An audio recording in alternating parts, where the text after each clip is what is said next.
After dramatically scaling up planting acres this spring, U.S. farmers are now in the midst of a record-breaking soybean harvest. The USDA is expecting the country's growers to produce more than 3.9 billion bushels of beans. While the projections last year showed a dance back and forth between Brazil and the U.S. as the world's largest soybean grower, the estimated 107 million metric tons of U.S. soybeans this year blows out even the largest projection from this season's crop in Brazil. But that doesn't mean what happens there won't affect prices in the United States. Alastair Stewart writes as DTN South America correspondent in Argentina and Brazil, where farmers are just beginning their growing season. We talked with Alastair Tuesday from Sao Paulo to discuss how Brazil's presidential election will impact ag, whether the Argentine government will force its farmers to sell their soybeans, and to get an update on planting progress in Brazil. Most of the footage you'll see was taken during our visit to those two countries in January. Planting got off to a very slow start in Brazil. Normally planting starts in the second half of September. Unfortunately, the spring rains have been very late coming. A month and a half later, we've still only got 16% of the Brazilian soybean crop in the ground. That's compared to 34% of the same point last year. That's the bad news. The good news is that since about the middle of last week, it started raining again in the key regions of the Center-West, which includes Mato Grosso, the #1 producing state. And as of the weekend, people have started planting at an accelerated pace. So over the next week or so, we should see a big jump in the planting figure. What are the estimates for total soybean production within Brazil? Despite the poor prices that we're seeing this year, the most analysts expect Brazil to increase area by up to 5% and production to increase between 5 to 10%. The range of estimates is between about 91 and 96 million tons. Where's that increase coming from? Is it more land? Is it better yield? It's a little bit of better yield.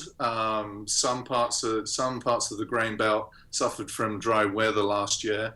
There's a little bit of switching from corn to soy area.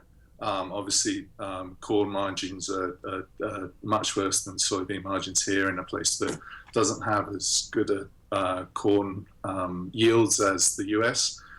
There's also some expansion into new areas, which is a reflection of kind of planned expansion a couple of years ago. People a couple of years ago decided, let's expand on good prices, and this area is now coming into production. And in Argentina, what are the estimates for soybean production there? Well, the area is expected to grow a couple of percent to something around 51 million acres. And production is expected to grow in about a similar degree, 2 to 3%, to about 55 million metric tons. On Sunday, Brazil re-elected its president, Dilma Rousseff. Is this how the agricultural industry wanted this to end up? No. Broadly speaking, agribusiness supported the opposition candidate, Alastair Neves, who is viewed as more business-friendly. The victory, Dilma Rousseff's victory, is seen as a bit of a disaster for the sugar and ethanol industry. Rousseff has a policy of capping fuel prices, which has squeezed margins on ethanol and has helped tip the sector into a mini crisis over the last couple of years. For the grain sector, Rousseff's re-election is not such a big problem. Under Rousseff's Workers' Party, official credit has grown massively, and she is committed to infrastructure projects that are key to improving the sector's competitivity. Obviously, Rousseff has something of a reputation as an interventionist. She's been setting a lot of prices in the area of electricity and increasing regulation in areas like mining. But the thing, soy probably will escape from that for the simple reason that soy exports are now absolutely vital to the trade balance that is slipping deep into the red. There's also some tension, continued tension in Argentina. How many soybeans are left in that country, first of all, from last year's crop? And second of all, is there a threat that the government will come get them? Yeah, that's the question on the minds that's exercising the minds of many Argentine farmers. It's very difficult to tell exactly how many soybeans farmers hold. On a recent visit there, I heard estimates of about 30% of the crop still in Argentine farmers' hands, and you have to bear in mind that they've only sold 15% of the coming crop as well, or committed to sell. So basically, they're hoarding as many soybeans as possible.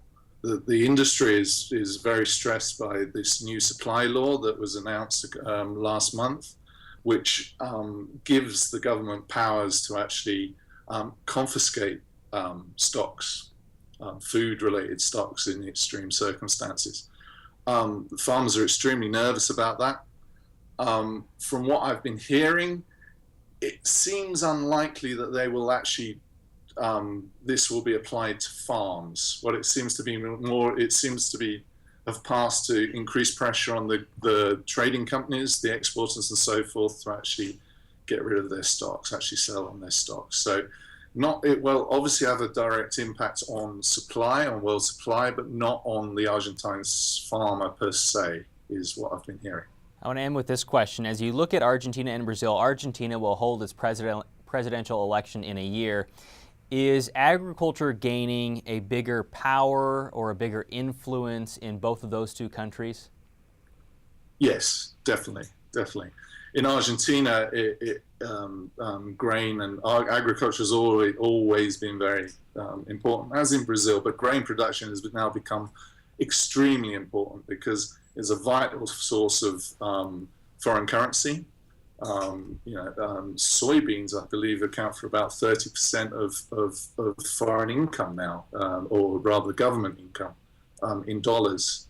So it is very important. At the same time, the Argentine government have kind of realized that farmers will always plant, and they rather exploit that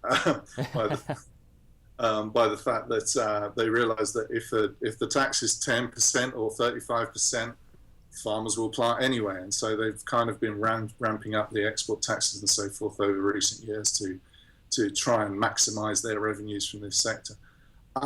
Agriculture in Brazil has always been important. It's basically was founded as a commodities exporter. The grain industry has become much more important over the last 2 decades, and the farm lobby is starting to become more influential. It's still not very coordinated yet, and so nothing on the level of the US, but its importance is growing, certainly. You can keep up with Argentina and Brazil during the growing season by reading Alastair's work on DTN. You can also view more of our coverage from South America by visiting the MJ Extras tab on our website, which features our interviews and reporting towards the beginning of soybean harvest in South America during January.